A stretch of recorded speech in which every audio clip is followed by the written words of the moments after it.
ಸ್ನೇಹಿತರ ವಿಮಾನದವರು ಈ ಗಾಯಕನ ಗಿಟಾರ್ ಅನ್ನು ಹಾಗೆ ಎಸೆದರು.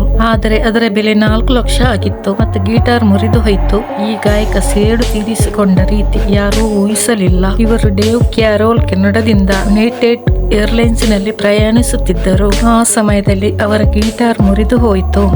ಗಿಟಾರ್ ಮುರಿದಾಗ ಅವರು ವಿಮಾನಯಾನದ ಸಹಾಯವಾಣಿಗೆ ಕರೆ ಮಾಡಿ ಹೇಳಿದರು, ನನ್ನ ಗಿಟಾರ್ ಮುರಿದಿದೆ, ನಿಮ್ಮಿಂದಾಗಿ ಹಣ ಕೊಡಿ.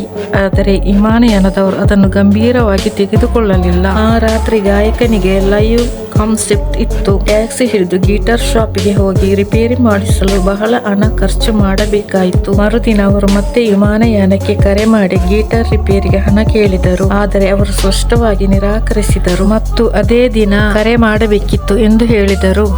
ಇದನ್ನು ಕೇಳಿ ಗಾಯಕ ತುಂಬಾ ಕೋಪಗೊಂಡರು. ಅವರು ವಿಮಾನಯಾನ ಸಂಸ್ಥೆಯ ವಿರುದ್ಧ ಹೋರಾಡಲು ನಿರ್ಧರಿಸಿದರು. ಅವರು ಸ್ನೇಹಿತರನ್ನು ಕರೆದು ಹಾಡು ಬರೆದು ಎಲ್ಲರೂ ಸೇರಿ ವಿಮಾನಯಾನ ಸಂಸ್ಥೆಯ ವಿರುದ್ಧ ಹಾಡೊಂದನ್ನು ರಚಿಸಿದರು. ಕಂಪನಿಯನ್ನು ಬಹಳ ಟೀಕಿಸಿದರು. ಕೆಲವೇ ದಿನಗಳಲ್ಲಿ ಆ ಹಾಡು ಬಹಳ ವೈರಲ್ ಆಯಿತು. ಇದರಿಂದ ವಿಮಾನಯಾನ ಸಂಸ್ಥೆಯ ಅಪಖ್ಯಾತಿ ಹೆಚ್ಚಿತು. ಷೇರುಗಳು ಕುಸಿಯತೊಡಗಿದವು. ನಂತರ ಈ ಗಾಯಕನಿಗೆ ಕೋಟ್ಯಾಂತರ ರೂಪಾಯಿಗಳ ಆಫರ್ ಬಂತು.